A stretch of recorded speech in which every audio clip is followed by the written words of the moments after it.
अस्सलाम वालेकुम साथियों, दोपहर के 1:30 बजे हैं और हम इस वक्त बाग में हैं। हम थोड़ा सा यहाँ पर काम करने आए थे ताकि हमारी शाम जो है वो फ्री रहे, तो यहाँ काम में ही लग गए हैं और दिखाने लगे थे आपको ये वाली बूटी। ये है वो जालिम बूटी जो पुदीने में उगी थी हमारे यहाँ पर, क्योंकि आपको याद होगा कि मिंट होता था और हमने बड़ी कोशिश की कि हम इससे छुटकारा पा सकें। हमने पूरा मिंट निकलवा दिया और दोबारा उगवाया उसको। इसके बावजूद जो है मिंट के बीच में ये बूटी आ गई और इसकी देखें अच्छी खासी फैली हुई जड़ है, खूब सारी। और जब आप इसको दूसरी मिंट की जड़ों में से निकालना चाहते हैं तो ये होता है कि ये ऊपर से टूट जाती है क्योंकि पतली सी है। तो इस वजह से कोई चारा नहीं था कि हम इस पर वीड किलर ही डाल दें। इसके अलावा फिर हमने क्या किया कि मिंट जो है वो देखें वो लाल फूलों के आगे वो लगाई है, उसको बिल्कुल मूव कर दिया। और जब हमने उसकी रूट्स वहाँ डाली हैं, 5-6 जगह लगाई निकाल के, उनको हमने पानी से धोया है। एक एक बूट की जो जड़ थी, तार थी, उसको धोया ताकि उसमें किसी तरह से इसका जड़ का हिस्सा जो है वो शामिल ना हो, ताकि वो वहाँ भी ना वीड चली जाए। और फिर यहाँ पर हम मुसलसल इस एरिया पर वीड किलर डालते रहे।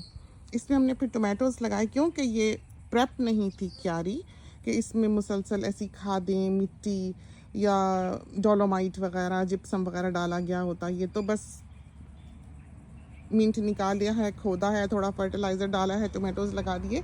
तो क्यारियों को भी प्रेप करना पड़ता है वक्त के साथ साथ कि वो उसमें इतनी ग़िज़ाइयत हो कि और नरम हो मिट्टी और पसंद की हो और उसमें पौधे उगते रहें, सब्जियां, तो फिर वो हिस्सा जो है वो चला करता है। लेकिन एक जगह जिस पर मुसलसल मिंट लगी हुई हो, वो आप एकदम से उसमें पौधे लगाएंगे तो वो इतने हेल्दी नहीं होंगे। यही वजह है कि इन टोमेटोज़ ने स्ट्रगल किया है, जबकि ये टोमेटोज़ जो हैं वो बहुत अच्छे रहे। आप देखें कि ये वाले हमने छोटे लगाए थे, ये खुश नहीं हैं यहाँ पर, लेकिन जब इनको मौसम और वक्त पे लगाया जाए जो कि इनके मुवाफिक हो, कि बरसातें भी हो रही हैं और गर्मी सर्दी भी इतनी नहीं है। अब तो यह है कि शदीद गर्मी हो गई एकदम से, बरसात बिल्कुल ही नहीं हुई, तो अजीब व गरीब ही समझो कि इनकी ये हालत हो गई है। लेकिन ये वाले टोमेटोज़ जो आप देखें किस तरह हमारे सर से भी ये ऊंचे हैं और इनको हम आते हैं ट्रिम करने, काटने। ये देखें सब कील कांटे अपने हम लेके बैठे हुए हैं यहाँ पर।